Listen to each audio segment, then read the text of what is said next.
नमामि धन्वन्तरिमादिदेवम्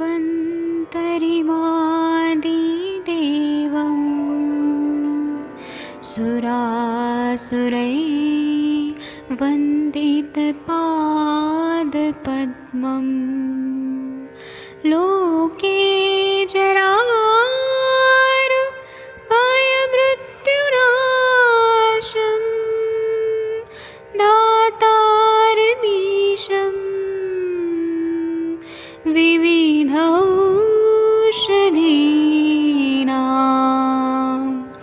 शङ्खं चक्रं जलौकां दधतं मृतघटं चारुतोर्भिश्चतुर्भिः सूक्ष्मस्वच्छादिरुद्यं शुकपरिविलसन् मौलिमम्भोजनेत्रम् कालाम्बोदोज्ज्वलाङ्गं कटितटविलसत् चारुपीताम्बराढ्यं वन्दे धन्वन्तरिन्तं निखिलगदमिव प्रौढदावाग्निनीलम्।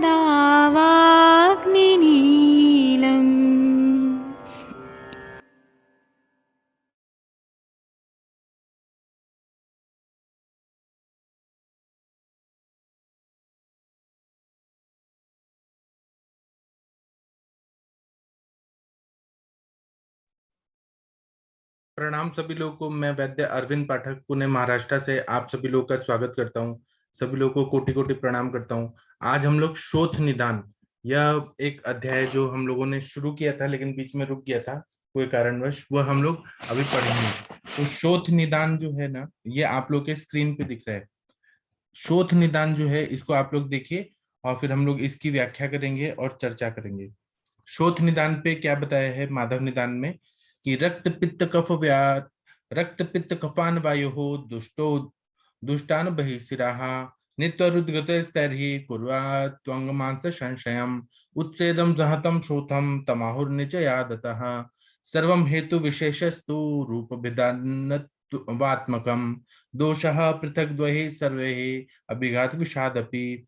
मतलब ऐसा बताया है कि दुष्ट वायु जब दूषित रुधिर, पित्त और कफ को बाह्य सिराओं में ले जाता है तब उनके कारण वायु की गति रुक जाती है, तो वह मांस और त्वचा में ठहर जाता है।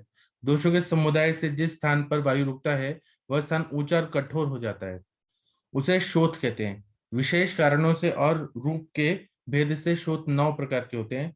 वो 9 प्रकार कौन से हैं? तो वात से, पित्त से, कफ से, वात पित्त से, पित्त कफ से, वात कफ से, तीनों दोषों से, चोट लगने से मतलब अभिघात होने से और विष का संपर्क होने से, यह 9 कारण बताए हैं शोथ होने के।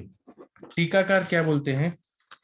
टीकाकार बोलते हैं कि उदरे क्षोतस्योपद्रव त्वेनोक्त तोनेक्त्वादनन्तरं शोथ निदानम तस्य संप्राप्ति महा रक्त पित्त कफान इत्यादि। मतलब शोथ को उदर का उपद्रव माना गया है, इसलिए उदर रोग के अनंतर शोथ रोग को लिखते हैं।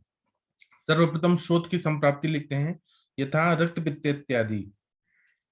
अब श्लोक में बोलते हैं रक्त पित्त कफान स्वहेतु भी स्वातंत्र्यन दुष्टान कुपितान दुष्टः स्वहेतु कुपितो वायु बहि सिरा बाह्या अगंभीरा सिरा नीत्वा गमयित्वा तय रक्त पित्त कफहे रुद्ध गतिर आवृत मार्गो वायुरुत्सेर मुत्सायम कुर्यादिति योजना। इसका मतलब यह है कि अपने रुक्ष शीतादि वात प्रकोपों कारणों से, मतलब रुक्ष आहार विहार का सेवन हुआ, बहुत ज्यादा शीत आहार विहार का सेवन हुआ तो वायु जो है ये प्रकोपित हो जाता है और अपने अपने तीक्ष्णादि कारणों से प्रकोपित पित्त, मतलब तीक्ष्ण चीजें, उष्ण चीजें का सेवन बहुत ज्यादा किया तो पित्त जो है वो प्रकोपित हो जाता है। और स्निग्ध शीतल द्रव्यों से अति सेवन से प्रकोपित कफ, मतलब स्निग्ध चीजें बहुत ज्यादा खाया, पिष्टमय चीजें बहुत खाया, ठंडी चीजें खाया तो इससे कफ प्रकोपित हो जाता है।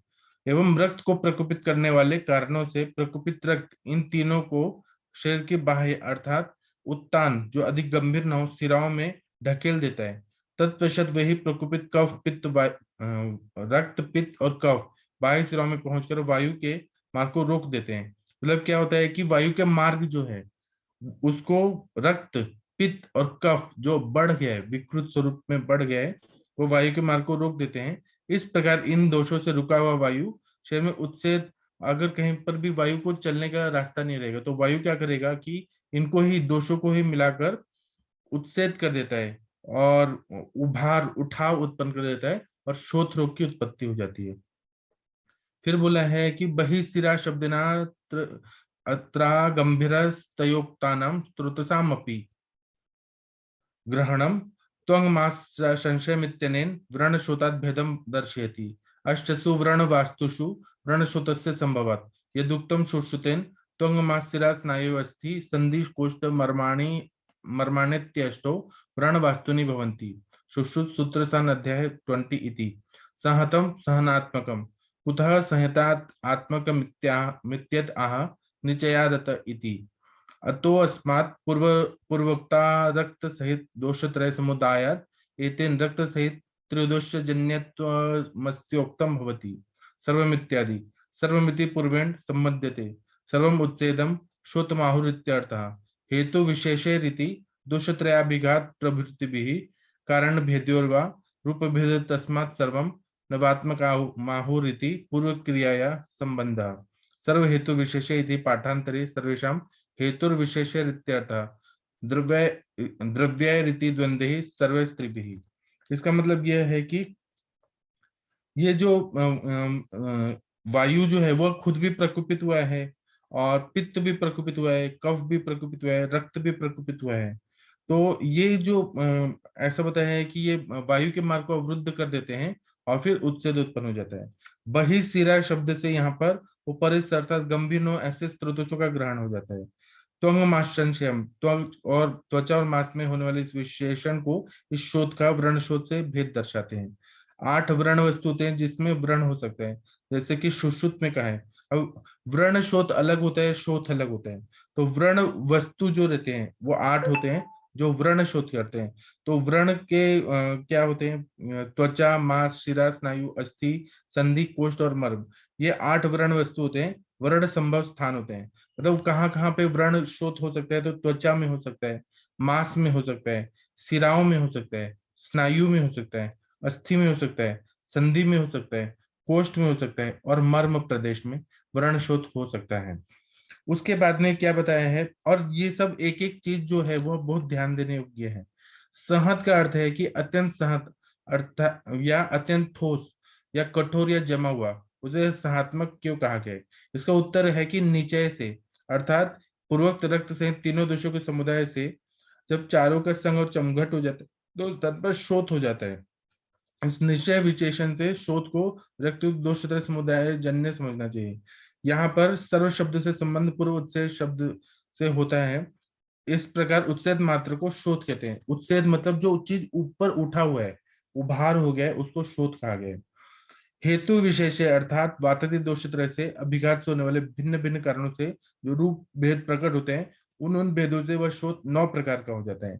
सर्व हेतु विशेष पाठांतर से सब प्रकार के शोधों के अपने अपने दोषों द्वारा उत्पन्न कारणों से भिन्न भिन्न रूप हो जाया करते हैं। और इन्होंने क्या बोला है कि यहाँ पे वात से, पित्त से, कफ से, ये तो एक एक दोष से हो ही गया, लेकिन संसर्ग से, संसर्ग मतलब दो दो दोष, वात पित्त, पित्त कफ, वात कफ, इससे 3 टाइप हो गए। और 3 दोषों से जो सन्निपात से होता है वह वात पित्त कफ तीनों से हो जाता है।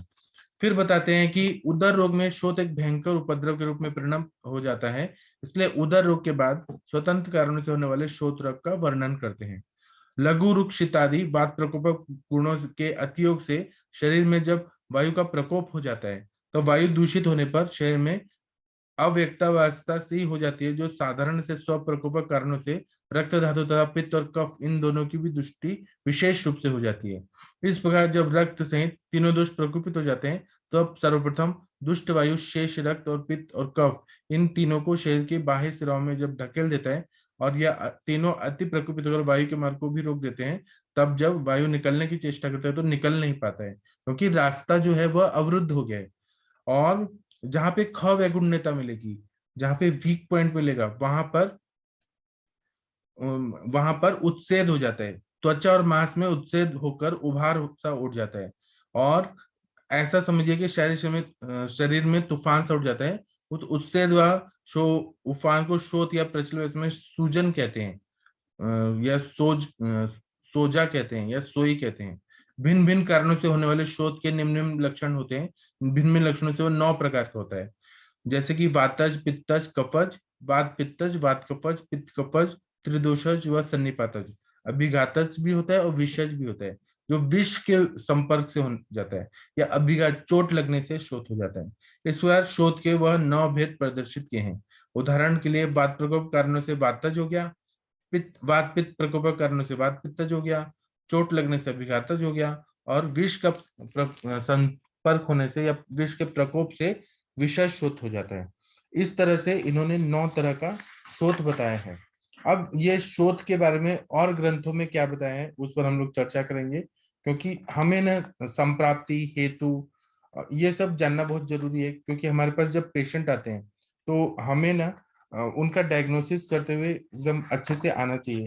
अगर डायग्नोसिस परफेक्ट हुआ तो चिकित्सा भी परफेक्ट हो जाती है। और माधव निदान पढ़ने का उद्देश्य यही होता है कि हम कोई भी व्याधि को अच्छे से समझ लेते हैं।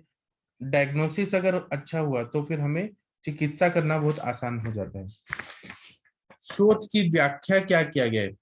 उत्सेदम सहतम शोफम तमाहु निचयादतः, मतलब शरीर के प्राकृतिक आकार में बदल होकर किसी स्थान पर उत्सेद हो जाना, उसमें कुछ तो संचित है ऐसा लगता है, ऐसे लक्षण को शोथ कहते हैं। शोथ, शोफ, शवथु ये पर्यायवाची शब्द हैं। व्यवहारिक भाषा में इसे सूजन आना भी कहते हैं। शोथ यह बाह्य मार्ग का व्याधि है। अनेक व्याधि में शोथ यह लक्षण स्वरूप भी रहता है, और स्वतंत्र रूप से भी यह पाया जाता है। मतलब स्वतंत्र रूप से भी रहता है, परतंत्र रूप से भी रहता है, या लक्षण रूप में भी शोथ व्याधि हो जाती है। तो आप लोगों को कुछ भी अगर कुछ कहना है तो आप लोग भी कुछ कह सकते हैं। और शोथ के पेशेंट आप सब लोगों ने देखे ही हैं। कोई भी ऐसा डॉक्टर नहीं है जो स्वेलिंग या शोथ ऐसा नहीं हुआ होगा, नहीं देखा होगा। तो आप कंचन मैम कुछ बोलना चाहेंगी? शोथ के पेशेंट आप लोगों के पास आते हैं तो आप लोगों ने कैसे देखे हैं लक्षण, थोड़ा बताइए। प्रणाम सर, जी बहुत प्रणाम। अच्छा लग रहा है सर, आज जी बहुत ही अच्छा लग रहा है। और thank you so much sir कि आपने फिर से माधव निधन स्टार्ट किया है। और नवीन सर को भी थैंक यू, शायद सर अच्छा महसूस कर रहे होंगे इसलिए स्टार्ट हो गया।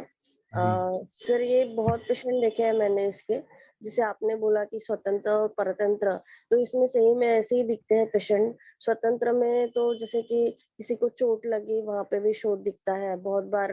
पेशेंट एक जगह पे बैठा है तो भी हमें पैरों में सूजन दिखती है। तो ऐसे और मतलब स्वतंत्र के इसमें और परतंत्र में ये थोड़ा डायग्नोसिस करना मुझे कभी कभी मुश्किल हो जाता है कि ये स्वतंत्र या परतंत्र है। पर जैसे कि कोई पेशेंट है डायबिटिक और वो बहुत ज्यादा मतलब एक जगह पे सीटिंग हो रही है, मतलब कोई ट्रैवल करके आ रहा है तो उसके पैरों में सूजन हो जाती है। एक्चुअली वो किडनी पेशेंट नहीं होता है, नहीं उसकी यूरिन में कोई प्रॉब्लम होती है उसे पास करने में, फिर भी वहां पे उसको पाद शोथ दिखता है। तो इसे कैसे देखे सर, मतलब ये स्वतंत्र में जाएगा या परतंत्र में जाएगा? ये तो लक्षण स्वरूप में हो गया ना, लक्षण स्वरूप में हो गया। जी सर। हाँ, हेतु पे अभी हम लोग चर्चा करेंगे कि ये शोथ हो जाता है तो ये लक्षण स्वरूप में हो जाता है, और जी बाद में अगर वो कंटिन्यू रहा तो वो व्याधि स्वरूप में हो जाता है। जी। और मुख शोथ वगैरह भी आता है, वो भी एक लक्षण टाइप ही आएगा ना फिर? नहीं, वो लक्षण से होके फिर वो व्याधि पकड़ लेता है अगर वो कंटिन्यू रहता है तो। जी मुख शोथ हो रहा है तो वो क्या किस तरह से है? जैसे पैरालिसिस में भी मुख शोथ हो रहा है, स्वतंत्र रूप से है या परतंत्र रूप से, वो देखना पड़ता है। जी सर। पेशेंट तो काफी आते हैं सर ऐसे, और ये मतलब ट्रीट भी हो जाते हैं अच्छे से। और ये संप्राप्ति बहुत अच्छी लगी मुझे, क्योंकि हर बार मैं ये मिस कर रही थी, क्योंकि आप रोज पढ़ाते थे तो ये कैसे ना रिकॉल हो जाता था रोज के रोज की नहीं ऐसे। कभी कभी बीच में अभी मुझे थोड़ा सा ये कि जैसे हाँ आपने यहाँ पे पढ़ा है कि वायु को जैसे कफ और पित्त का अवरोध हो गया या फिर रक्त का या मांस का, तो वो थोड़ा सा मतलब क्लियर हो जाता है ना, तो बहुत अच्छा लगता है जब हम पेशेंट देखते हैं और ये संप्राप्ति वहां पे लगाते हैं और अच्छे से समझ में आता है सर। जी सर, जी थैंक यू ठीक सर। है। अभी हम आगे और पढ़ते हैं और हेतु पे चर्चा करेंगे। सर इस गुड हाँ, मॉर्निंग सर। हाँ मैं मैम डॉक्टर प्रणाम, माधुरी। नमस्ते। जी प्रणाम बोलिए। सर, क्या शोथ चल रहा है? शोथ है क्या? व्याधि हाँ, व्याधि? शोथ व्याधि। अच्छा अच्छा। सर वो इसका डिफरेंस बताइए ना सर, वो पिटिंग और नॉन पिटिंग में कब मतलब बोलते हैं ना ये हो वो जाता है सब आगे वास्तुति आ का। रहे हैं ना, वो सब आगे आ रहे हैं ना, वो हम अभी शुरू हुए ना। हम सब अच्छा अभी। पिटिंग नॉट पिटिंग सब अभी करेंगे। इसमें आप लोग के स्क्रीन पे देखिए, यहाँ पे एक टिप्पणी आई है, एक लाइन, ये टिप्पणी देखिए। इसमें बोले त्वंग माच संशयम, पद से शोध को व्रण शोध से अलग समझना चाहिए, क्योंकि व्रण शोध जो रहता है, जहाँ पे व्रण हुआ है मतलब वुंड हुआ है, उसमें त्वचा, मांस, सिरा, स्नायु, अस्थि, संधि, कोष्ठ और मर्म, ये स्थानों पे व्रण शोध होता है। और हम जो पढ़ रहे हैं वो शोध केवल पढ़ रहे हैं, ठीक है। ये दो अलग अलग शब्द हैं, व्रण शोध और शोध। इसके बाद में यहाँ पर मैं कुछ और चीज भी बताना चाहूंगा। ऐसे ग्रंथों में क्या बताया है वो मैं बताना चाहता हूँ। इसमें ऐसा बता रहे हैं कि इसकी जो टाइप है, माधव निदान में बोला है कि दोषे पृथक द्वैहि सर्वरभिघात विषमादपि, ऐसे बता रहे हैं कि मतलब ये अलग अलग दोषों के हिसाब से इसके 9 टाइप बताए माधव निदान में बताए। जैसे कि वात पित्त कफ से होने वाला वातशोथ, पित्तशोथ, कफशोथ, फिर वात पित्त, पित्त कफज, वात कफज, ये हो गया, ये 6 हो गया। फिर सन्निपातज हो गया। फिर बोला है अभिघात से और विष से, इस तरह से 9 टाइप बताए हैं। चरक संहिता में अलग टाइप बताए, तत्र शोथा भवंती वात पित्त श्लेष निमित्तः ते पुनः द्विविधा निजागंतु भेदेन। मतलब चरक संहिता में बोला है कि शोथ 2 तरह के होते हैं, निज कारणों से उत्पन्न हुआ निज शोथ, और आगंतुज कारणों से हुआ मतलब कोई बाह्य आघात से हुआ वाला आगंतुज शोथ होता है। उसी तरह से अष्टांग हृदयकार ने क्या बोला है, द्विधा व निज मागंतुम सर्वे कांगजम च पृथु उन्नत ग्रथितात विशेषश त्रिधा विदु। मतलब इन्होंने बोला है कि उनका थोड़ा अलग मत है कि ये 2 तरह का होता है। अष्टांग हृदयकार वाग्भट जी बोलते हैं कि निज कारणों से उत्पन्न हुआ निज शोथ, या आगंतुक कारणों से हुआ वह आगंतुक शोथ। और फिर उन्होंने और कहा है कि सर्वांग शोथ, या एकांग वाला, जो जैसे अभी कंचन मैम ने कहा कि मुख शोथ, तो मतलब एक अंग में होने वाला मुख शोथ, या पाद शोथ पैरों में होने वाला, या फिर एक जगह पे जो पर्टिकुलर होता है वो एकांग शोथ हो गया, पूरे बॉडी में हो गया तो सर्वांग शोथ हो गया। ऐसा अष्टांग हृदयकार ने बोला है। फिर बोल रहे हैं कि यहाँ पे भी 3 टाइप का शोथ इन्होंने और बोला है कि पृथु एक टाइप हो गया, फिर उन्नत हो गया, ग्रथित, इस तरह से 3 टाइप इन्होंने बताया। तो इस पर हम लोग और चर्चा करेंगे। और दूसरा है चरक ने तो शोध के और भी टाइप बताए। चरक ने ऐसा बोला है कि सर्व शरीर व्यापी, या अर्ध शरीर व्यापी मतलब हाफ बॉडी में होता है, या मर्यादित अवयव तक सीमित जो शोध रहते हैं, ये प्रकार बताए हैं। अष्टांग हृदय काल ने जो बताया है पृथु उन्नत और ग्रथित, मतलब ये बोल रहे हैं कि एक होता है विस्तारित, विस्तार किया हुआ। तीसरा है अति उच्छेद वाला, मतलब बहुत ज्यादा उठा हुआ, एक ही जगह पे उन्नत होता है बहुत ज्यादा। पहला हुआ पृथु, पृथु मतलब फैला हुआ, विस्तार लिया हुआ। दूसरा है उच्छेद वाला, बहुत ज्यादा उभार वाला। और तीसरा है ग्रंथि रूप। ऐसे शोध के 3 प्रकार वाग्भट ने बताए हैं, उसको ध्यान में रखना चाहिए। अब आता है यहाँ पर शोध के पूर्व रूप आप लोग के स्क्रीन पे दिख रहे हैं कि तत्पूर्व रूपम दवतु शिरायामो अंग गौरवम। शोध होने वाला है, जिस तरह से बारिश होने के पहले बादल छा जाते हैं, उसी तरह से शोध होने वाला है, उसके पहले कुछ पूर्व रूप के लक्षण दिखाई देते हैं। तो इसमें बोल रहे हैं कि शोध होने के पहले नेत्र आदि में दाह होता है, सिराओं में तनाव की सी पीड़ा होती है, देह में भारीपन होता है। अब तनाव हो रहा है तो अब जो बहुत अच्छे वैद्य रहते हैं वो लोग पहले ही बता देते हैं कि यहाँ पर स्वेलिंग होने वाला है, देह में भारीपन हो रहा है। पहले ही अगर सिम्टम हमें डायग्नोस हो गया तो हम लोग उसी टाइम ट्रीटमेंट करेंगे, उसी टाइम पे हम चिकित्सा में उसको फिर बाद में होने नहीं देंगे। इसको ध्यान में रखना चाहिए। और टीकाकार क्या बोलते हैं, पूर्व रूपम आह तदित्यादि दवतु उपतापः सिरायामः सिरा प्रसरणवत पीड़ा। इसका मतलब है कि अब तदित्यादि पद्यार्थ से शोथ के पूर्व रूप निरूपित किए जाते हैं।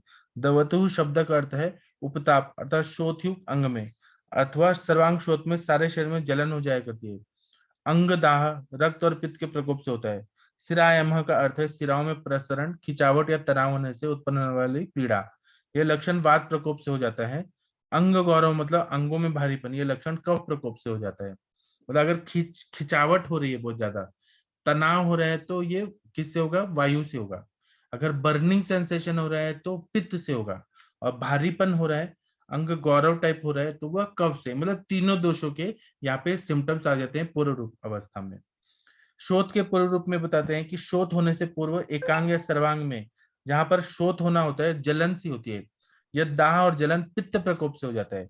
इसके अतिरिक्त जब उत्सेद व उफान उठता है तब वो शोथ युक्त उठे हुए स्थान की सिराओं के फैलने से खिंचावट होती है, वो भाग तन जाता है।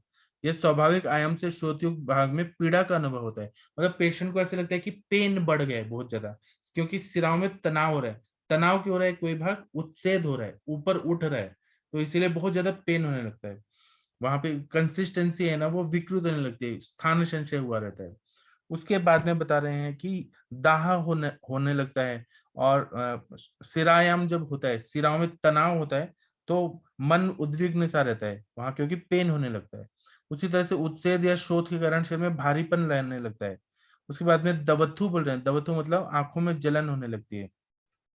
दाह पित्त और रक्त की विकृति से होता है, सिरायम वात की विकृति से, और अंग गौरव कफ की विकृति से होता है। तो इससे हम लोग समझ सकते हैं कि शोथ का पूर्व रूप यह सिम्टम है।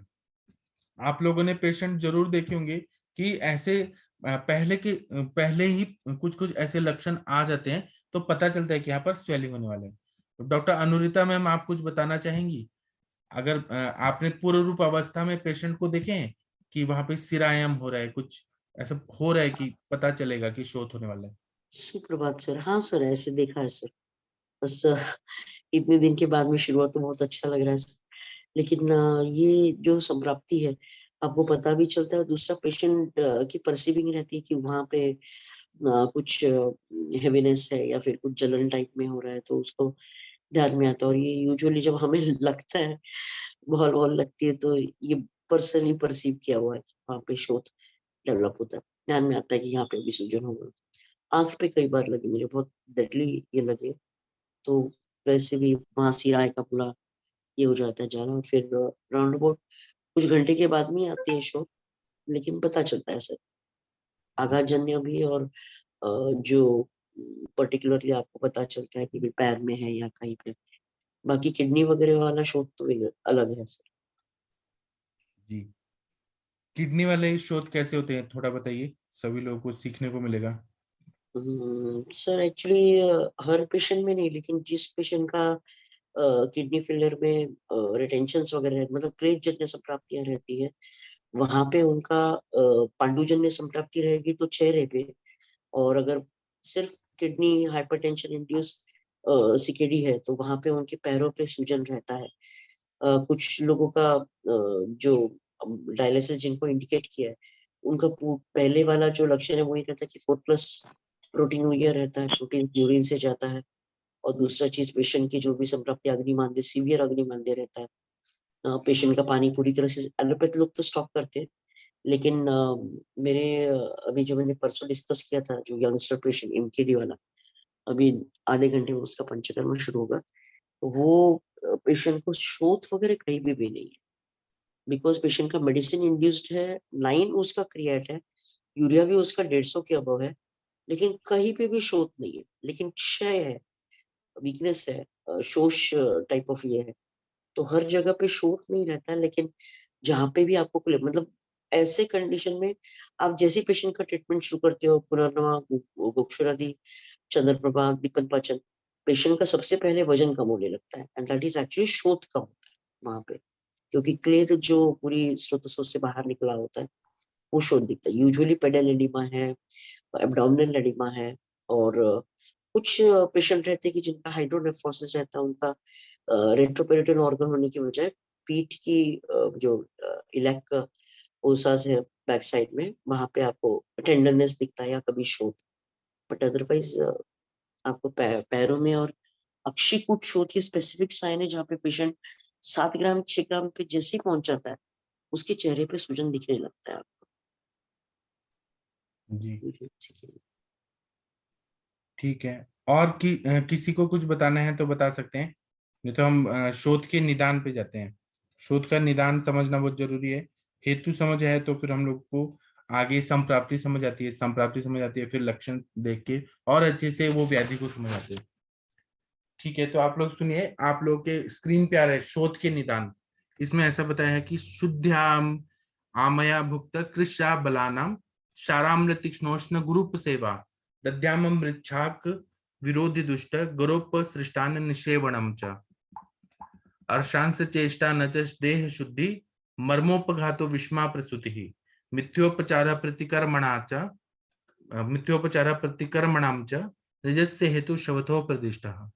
इसका मतलब ये है कि कुछ पंचकर्म का भी विकृति से ऐसा बता रहे हैं कि वमन और विरेचन के यहाँ पर शोधन जो है, ये जो है ये उपक्रम जो है उसका बहुत ज्यादा अति योग हो गया है वमन और विरेचन से, या फिर व्याधि से पेशेंट बहुत ज्यादा, कोई भी व्याधि जो है ज्वर आदि रोगों से बहुत ज्यादा कर्षित हो गया है, क्षीण हो गया है, मतलब उसमें पहले से ही बहुत ज्यादा वीकनेस आ चुकी है। ऐसा व्यक्ति अगर एकाएक अधिक प्रमाण में बहुत ज्यादा या फिर भोजन नहीं कर रहा है वो कोई कारण से, तो अगर वो कृश है, निर्बल है, व्याधि से है, या फिर नॉर्मली भी है, या फिर शोधन से वो क्षीण हो गया है, ऐसा व्यक्ति अगर बहुत ज्यादा अचानक बहुत ज्यादा क्षारीय पदार्थों का सेवन करता है, खट्टे पदार्थों का सेवन करता है, तीक्ष्ण उष्ण और भारी पदार्थ अग्नि को उपहत करके गुरु पदार्थों का सेवन बहुत ज्यादा करता है, दही का सेवन बहुत ज्यादा करता है, दही जैसे ही बहुत सारे अभिसंधी पदार्थ होते हैं, जैसे नमक का सेवन करता है, बहुत ज्यादा सॉल्ट वाली चीजें खाता है, उसी तरह से खट्टी चीजें खाता है, स्निग्ध, फिर उसके बाद में लवण क्षार का सेवन करता है, अति तीक्ष्ण और उष्ण पदार्थों का सेवन करता है, विरुद्ध चीजों का सेवन करता है, इसी तरह से दुष्ट चीजें जो जैसे कि बाहर का जो असात में होता है वैसे, उसी तरह से आमरस कच्चे भोजन से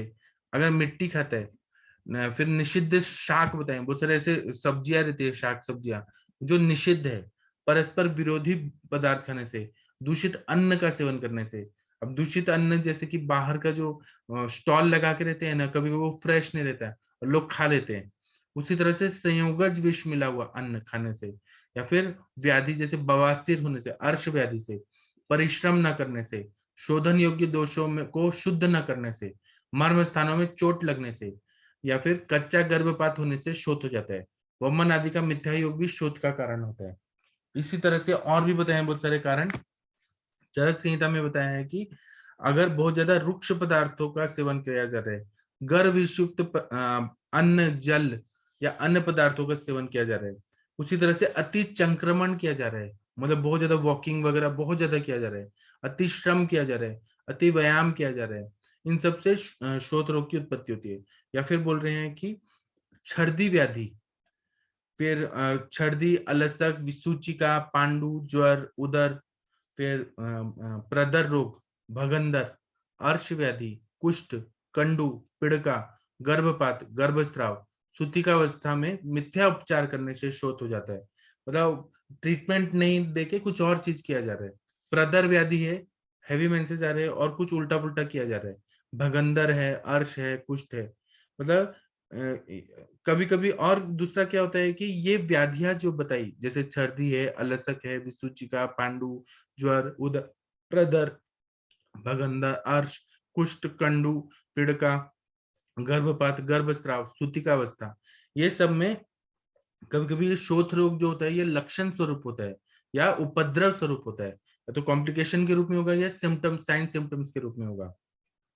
शोध के हेतु बताते समय चरक ने मर्मोपघात, यह भी एक हेतु बताया कि मर्म पे उपघात हो जाता है, और यह निज दोष के संदर्भ में बताया है जब मर्म पे उपघात हो जाता है, और हृदय में, बस्ती में उपघात से शोथोत्पत्ति होती है, ऐसा प्रत्यक्ष में देखा जाता है, हृदय पे चोट लग जाए या फिर बस्ती में, तो यह भी शोथ की उत्पत्ति का एक कारण होता है। दूसरा क्या बता रहे हैं, आगंतुक शोथ चरक संहिता में ही बताया है कि बाह्य आघात, जैसे मार लग गया, कट गया, तीक्ष्ण शस्त्र से आघात हो गया, या फिर भल्लातक का सेवन हो गया, भल्लातक कहीं पर लग गया, कपी कच्छू लग गया, और भी बहुत सारे वनस्पतियों का स्पर्श हो गया, या विविध कीड़ों का स्पर्श हो गया, कीड़े ने काट दिया, या कीटक का ऐसे स्पर्श हो गया, या विषैले अहितकर वृक्ष, वेली, गुल्म या पत्र और पुष्पों का स्पर्श हो गया, विषैले प्राणियों के दंत लग गए, श्रृंग लग गए, नख से व्रणोत्पत्ति हो गई, जैसे चूहे ने नाखून लगा दिया, बिल्ली ने नाखून लगा दिया, तो व्रण की उत्पत्ति हो जाती है। समुद्र की ओर से आने वाली विषैली हवा, उसका सेवन हो गया। हिम बाधा हो गया, मतलब बर्फ वगैरह बहुत ज्यादा लग गया। अग्नि बाधा हो गया, मतलब बर्न हो गया। ऐसे ये जो आगंतुक शोथ के कारण होते हैं। आप लोगों को कुछ कहना है? ऐसे पेशेंट देखे आप लोगों ने जो आगंतुक कारणों से ऐसे हमें दिखाई देते हैं? कुछ बोलिए अनुरिता मैम, आप लोगों ने ऐसे देखे आगंतुक कारण से शोथ हो गया? सर इसमें ये जो बताया है सच में इसी टाइप की इसमें मैं रिकॉर्डिंग अभी कर रही थी, लेकिन बहुत ज्यादा हेवी एक्सरसाइज जो जिमर्स लोग हैं, मैंने वैसे ही देखा है कि जिन्होंने बहुत ज्यादा हेवी एक्सरसाइज किया है, हम जहाँ पे बोलते हैं साहस अति ज्यादा दिखाना, तो वहां पे मैंने शोथ देखा है। दूसरा चीज जो दही बोला है, ये अविषैले पदार्थ होने की वजह से सबसे पहले आपको इसी वजह से बंद करना। देन लिवर इडियोसाइटिस, उसका शोध भी बहुत अलग रहता है, वो भी अलग है और दिखता है मतलब ऐसी चीजों में। और मर्म स्थानों पे चोट लगने से आता है सर, मतलब ये तो बहुत ज्यादा फॉर्मेट में आपने देखा है। यूजुअली संधि शोथ है या फिर कटी शोथ है। लेडीज में पर्टिकुलरली जो गायनेक इश्यूज है, उसमें भी एक अधोदर शोथ रहता है, पेन रहता है, शोथ और शूट दोनों में मिलता है सर। और जो पाइल्स वगैरह का है वो भी बहुत टिपिकल साइंस है, लेकिन बात पे जैसे आप कंट्रोल होते हैं तो शोधजन्य संप्राप्ति वहाँ की ब्रेक हो जाती है। लेकिन ये मिलते हैं सर, ये सारे जो चीज आप बता रहे हैं। आपको क्या लगता और है दही अभिसंधि पदार्थ है, ये क्या मतलब, ये अभिसंधि कॉन्सेप्ट क्या होता है आपके हिसाब से? आप बताइए सभी को कि दही खाने से शोथ हो रहा है, इसका मतलब क्या होता है? अभिसंधि क्या होता है? एक्चुअली आप देखिए ना, दही देखिए, काकड़ी देखिए, और आप जब भी पेशेंट का शोध या कोई भी अग्नि मान लीजिए जहाँ पे आपको हेतु निकालने, तो उसके हेतु में वो बराबर बताता है, या तो मिल्क शेक में तो वो ठीक है, लेकिन पर्टिकुलर वो क्या होता है, मतलब क्या क्या बॉडी पानी में क्या छोड़ता है चेंजेस सर, होते हैं? वो पानी छोड़ता है। उसकी वो उसका लक्ष्य ही वो रहता है कि जाने के बाद में क्लीनता डेवलप करता है, पानी छोड़ता है। या फिर जैसे हम किसी भी सब्जी पे नमक छिड़क के रखते थे, कैसे पानी छूटता है, वैसे ही पर्टिकुलरली पदार्थ है। दही हुआ, उसके बाद में ककड़ी हुआ, कि व्हेन यू ईट देम, तो वो वही गुण से जब अंदर जाता है, तो जाने के बाद में अपना जो क्लीनता डेवलप करना है, अभिसंधि स्त्यांतता है, ये चीजें डेवलप करता है। इसकी वजह से अ, आप सबसे पहले इनको इसमें से निकालने चाहिए आपके हित में से। मुझे तो यही लगता है जी, सर। मतलब वो ऊजिंग करता है, बहुत ज्यादा पानी पानी छोड़ता है और पानी छोड़ना स्त्रोतोरोध करता है। है। हाँ। इसी तरह से नमक है, भैंस का दूध है, वो भी अभिसंधि बताया है। दीवा स्वाप, ये भी अभिसंधि बताया है। दिन में कोई सो जाता है फिर उसको भी स्वेलिंग आ जाती है। किसी को और को कुछ बताना है तो बता सकते हैं। सर जैसे आगंतुक जो आप शोध बोल रहे थे, तो वैसे बहुत मिलते हैं। बहुत बार कैसे होता है कि पेशेंट आ जाता है, जैसे मुख पे शोथ हो गया, मतलब आँख के पास कोई शोथ हो गया, या फिर कहीं पे भी बॉडी में कहीं पे भी शोथ आ जाता है पर्टिकुलर वही स्थान पे, तो हम उसे जरूर पूछते हैं कि कुछ कीड़े ने काटा है या फिर क्या हुआ है, मार लगा है। तो वहाँ पे कीटकदंश की हिस्ट्री मिलती है। बहुत बार ऐसे भी देखा है कि जैसे लड़कियों में पार्लर वगैरह जाने की ये आदत होती है, तो बहुत बार वैक्सीन वगैरह फर्स्ट टाइम करते हैं, तो नेक्स्ट डे उनके हाथों में पैरों में शोथ दिखता है। मतलब ऐसे जो आगंतुक कारण है तो वो दिखते हैं सर।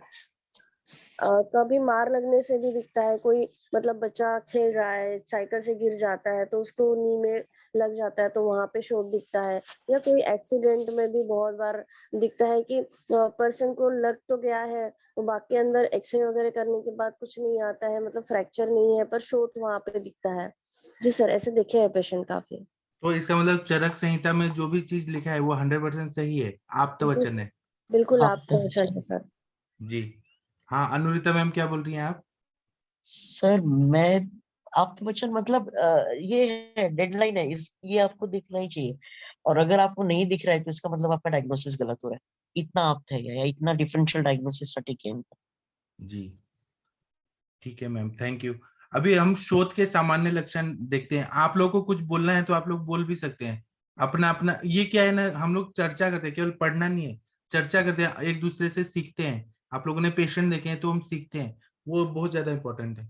अभी शोथ के सामान्य लक्षण देखिए, कितना बढ़िया बताए, एक एक शब्द ध्यान से देखिए। स गौरवम, स्याद अनवस्थितत्वम, स उच्छेद उष्माथ सिरातनुत्वम, स लोम हर्षश्च विवर्णता च, सामान्य लिंगम शब्दों प्रदिष्टम।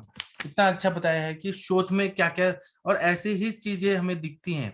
इसमें बोल रहे हैं शोथ में भारीपन होता है, ऊंचाई अनियमित रूप से होता है, एक साइड से नहीं होता है, अनियमित रूप से होता है, दाह होता है, नसों का पतला होना, रोमांच और विवर्णता मतलब कलर चेंज हो जाता है, ये शोथ के सामान्य लक्षण होते हैं।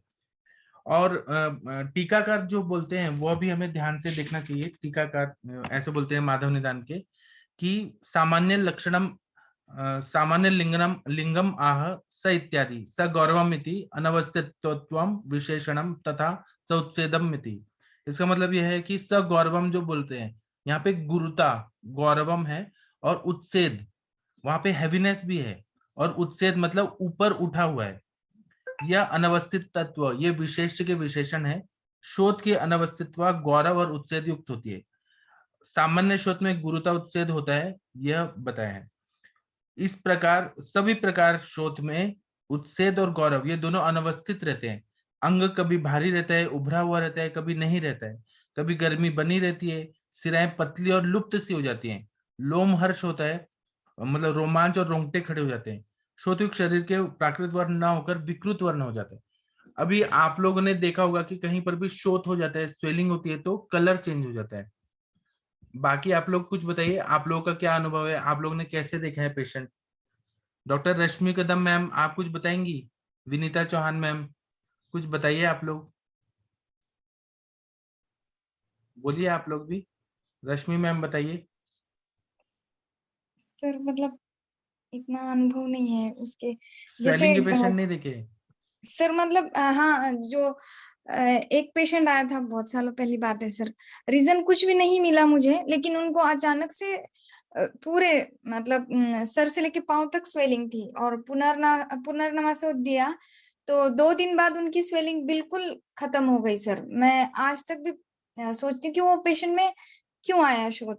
कुछ खाने में भी चेंज नहीं दिखा था सर, जो मैंने जब उनकी हिस्ट्री ली थी, लेकिन आया था सर शोथ। और जैसे कि कल जो था सर रक्त पित्त या शीत पित्त के पेशेंट में भी सर होल बॉडी में आ जाती है सर स्वेलिंग, उसमें भी जो हम चकत्ते कहते हैं, या आंखों के आसपास भी बहुत स्वेलिंग आता है सर उसमें। उसमें भी अगर आप पुनर्नवा और थोड़ा सा सूज चेक कर देते हैं तो सर वो कम हो जाता है सर स्वेलिंग। ये एक पता है, एक्चुअली ये थोड़ा सा सब्जेक्ट छोड़ के ही हो रहा है sir. Thank you sir. Anurita ma'am आप क्या लिखी हैं चैट बॉक्स में, आप बताइए। सर एक्चुअली जो एक्सटर्नल सिम्टम शोथ है ना, वो शोथ के साथ में इंटरनल शोथ में भी आपको यही लक्षण दिखते हैं, यही, लेकिन वो पर से जैसे इन्फ्लेमेशन में जितने भी साइंस है रेमोडुलर ये सारे दिखते ही है, लेकिन इंटरनल शोथ जो many a time heart failure का, देन एनाफिलैक्टिक रिएक्शन है, गैस्ट्राइटिस है, तो उसमें जो आंतरिक शोथ रहता है या किडनी फेलियर की स्टार्टिंग स्टेज है कि जब आपको ऊपरी शोथ नहीं नजर आता है, तो वहां पे सर आपको मेनी अ टाइम ये दिखता है कि फिंगर और टोज इस पे शोथ दिखे या नहीं दिखे एक्सट्रीमिटीज पे, लेकिन इंटरनली सर फीवर रहता है, अग्निमांद्य तो सीवियर रहता ही है, लेकिन पेशेंट का ग्लानी, देन नौशिया रहता है कई बार सर, वॉमिट जैसा उसको लगता है। और आपने जो एक अगंतु शोथ बोला था सर, उसमें इंसेक्ट बाइट के शोथ भी बहुत अलग देखे कि लिटरली वो मधुमक्खी ने काटा और पूरा हाथ सूज गया है, पूरा वो एरिया सूज गया है, तो वो आगंतुक शोथ में बता रहा रहता है सर। जी, थायराइड का एक शोथ बहुत अलग रहता है सर, कैसा रिटेंशन। रहता है थायराइड का शोथ, बताइए। सर यूजुअली वो पेशेंट के जो भी डिपेंडेंट पार्ट्स है, पैर है, स्पेशली एंकल्स है, एब्डोमिन है, वहां पे शोथ रहता है, मेंस्ट्रुएशन के दौरान शोथ रहता है, या फिर अगर वो ट्रैवलिंग करते हैं, आपका ये यूजुअली कॉमन इसमें भी दिखा होगा कि आप जब पैर ज्यादा 3 घंटे से ज्यादा अगर आपके पैर नीचे और रिटेंशन हो रहा है, तो आपके बॉल्स वीक होने की वजह से रिटेंशन दिखता है। लेकिन थायराइड का जो पेशेंट का हाइपरथायरॉइडिज्म का है या हाइपोथायरॉइडिज्म का है, इनमें भी स्पेसिफिक शोथ रहता है उनकी एक्सपीरियंस में जो है। कुशिंग सिंड्रोम का शोथ बहुत टिपिकल रहता है, सर मैंने 7 से 8 केसेस देखी, बहुत पुरानी इसमें, लेकिन एकदम आप जैसे इसमें हचिनसंस में है ना, वैसे कि पेशेंट का फेस हो जाता है, एकदम टिपिकल ये रहता है। क्योंकि जैसे हमारे कफर शोथ, वातर शोथ, पित्त शोथ के लक्षण जैसे रहते, तो वहां पे कफर शोथ का पर्टिकुलर लक्षण दिखता है। साइंस बहुत अलग रहती है और एकदम फेस डिफरेंट होता है। और एनाफिलैक्टिक शोथ तो बहुत कॉमनली देखा है, but I have experience it, I know within 30 seconds के अंदर वैल्यूसिन गेव मी फेरेंजियल नर्व्स जो है और ब्लड स्पूटम जो है, मतलब पूरा hemorrhagic changes instant within 30 to 40 second हुआ था। तो I knew what is anaphylactic reaction. और जब डेक्सा वगैरह देते तो within second at the prick, dexa देते ही from the site of prick whole body में इमीडिएट सब चीज एकदम वैनिश हो जाती है, सेंसेशन वैनिश होता है, गिडनेस आता है। This is a very fast reaction anaphylactic, because I have experienced it, मैं कभी भूल नहीं पाऊंगी। It's very classical sign. Anaphylactic का थोड़ा बताइए ना विस्तार से कि क्या होता है एनाफिलैक्टिक, ये सब क्या होता है?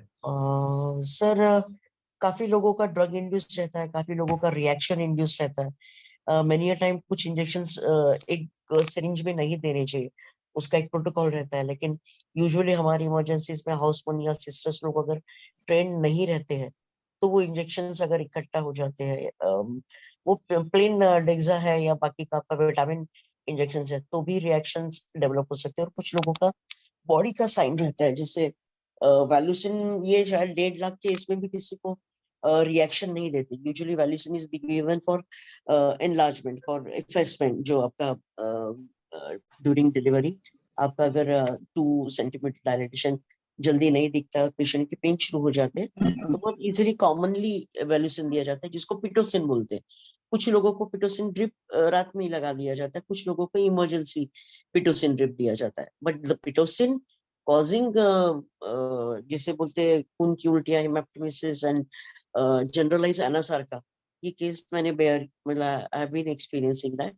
पूरी बॉडी में symptoms, blood circulation related, nervous system related जो भी सिम्टम्स है वो दिखते हैं, रिएक्शंस दिखती है, सूजन आता है, सबसे पहले सूजन आता है। Actually it is many a time अगर कंट्रोल नहीं हुआ तो इट इज फेटल, क्योंकि उसमें सारी आपकी जो जिसे बोलते हैं वेसो कंस्ट्रिक्शन या वेसो डायलेटेशन, ये इंस्टेंट दिखता है। कहीं की वेसल्स कंस्ट्रिक्ट हो जाती, कहीं की वेसल्स डायलेट हो जाती।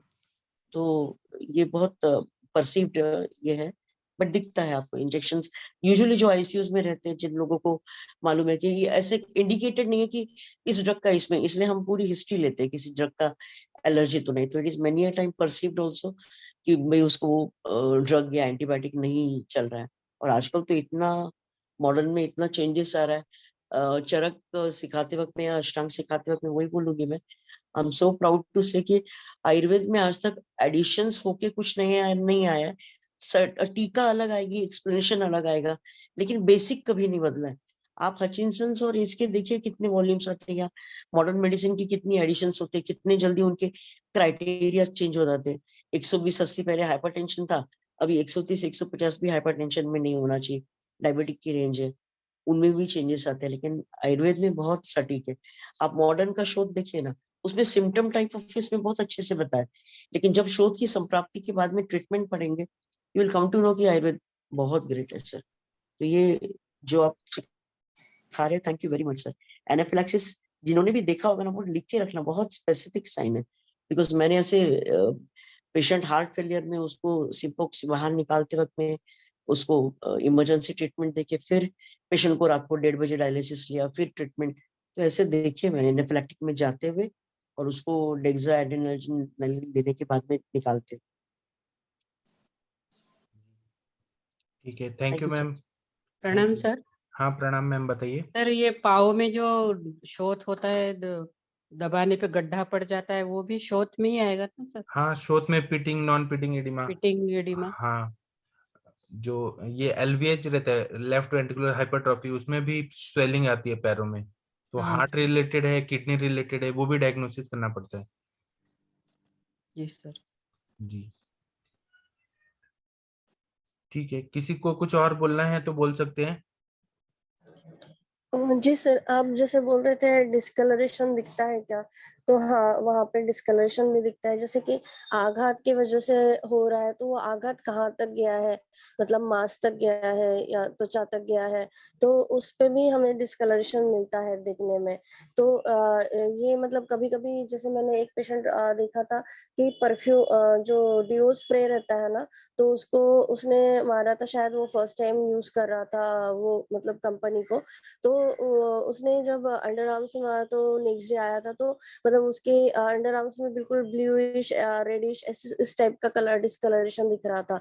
बहुत बार दिखता है सर, ऐसे कलर चेंज दिखता है, मतलब कोई कीटक दंश है तो वहाँ पे आपको ब्लू कलर और रेडनेस ऐसे थोड़ा सा दिखता है। मतलब कलर के इससे भी हमें देखना चाहिए वहाँ पे कि कभी-कभी होता है ना कि जैसे हम कोई केमिकल यूज कर रहे हैं बॉडी पे, जैसे परफ्यूम है या फिर कोई क्रीम यूज कर रहे हैं या पाउडर लगा रहे हैं या फिर कोई भी ऐसा जो प्रोडक्ट हम यूज कर रहे हैं, तो हो सकता है कि वो पेशेंट को साथ में नहीं हो, वहाँ पे वो विष द्रव्य वहाँ पे प्रोड्यूस कर रहा है उसकी स्किन में जाने के बाद, या फिर उसमें जो विष द्रव्य है वो वहाँ पे छोड़ रहा है, तो वहाँ पे वो थोड़ा सा ब्लू कलर शेड आता है और थोड़ा रेड दिखता है।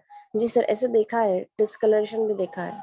जी ठीक है, थैंक यू मैम। अभी हम थोड़ा ब्रेक लेते हैं, फिर हम अष्टांग हृदय का सेशन करेंगे। थोड़ा ब्रेक लेके आप लोग तैयार व्यार होके फिर आइए, हम लोग हिमाद्री और अरुंधत की टीका पढ़ेंगे, और वो भी ग्रहणी वाला जो चिकित्सा है वो पढ़ना है हमें। ठीक है, थैंक यू, प्रणाम सभी लोगों को। Thank you very much, sir.